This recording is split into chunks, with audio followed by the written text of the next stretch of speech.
time to get onto that spring cleaning checklist, but where do you start when you feel like there's so much to do? Here's my best tips to get going.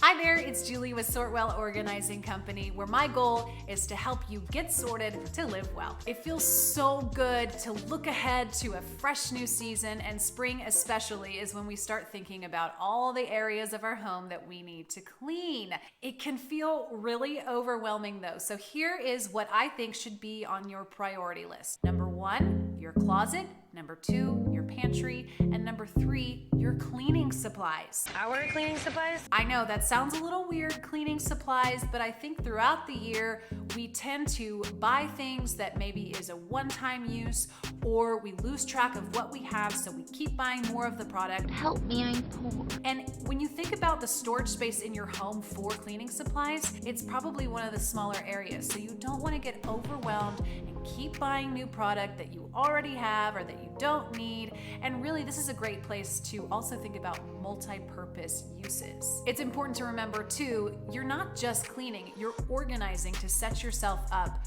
for a great year, a great summer, a fall, a winter, and then you get to do it all over again. But this is a great time to really get your feet under you and really understand what exactly is in your home and how you can make the best use of it. So when you're going through your cleaning supplies, look for expiration dates, number 1, but also check for nozzles that are maybe broken or just bottles that are in gross states. I mean, you don't want to keep using it. If you haven't used it, just get rid of it. You get out of here. The next space I want you to go through is your pantry.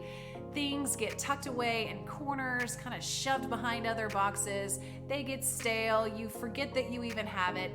Now's the time to go through. Check those expiration dates. Look at something maybe you stocked up at Costco and your family said, gross, we do not like this.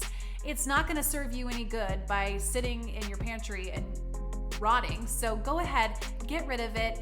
If you don't want to just toss it because you feel like you're being wasteful, take a picture of those products, post it on your neighborhood Facebook page. I guarantee you someone in your neighborhood will be happy to take those off of your hands. It's also a great time to give back to your local community. If it's a non-perishable item and it's not expired, take it to your local food pantry and it'll make you feel good in the process. And finally, it's a great time to go through your closet and see what is no longer working for you. If there's a sweater in there that you did not wear at all this last winter, go ahead, think about it. Do you really need it? Is it making you happy? Do you feel good in it? There's no reason to hang on to it if every time you look at it, you think, ugh, I hate how I look in this. Look away, I'm hideous.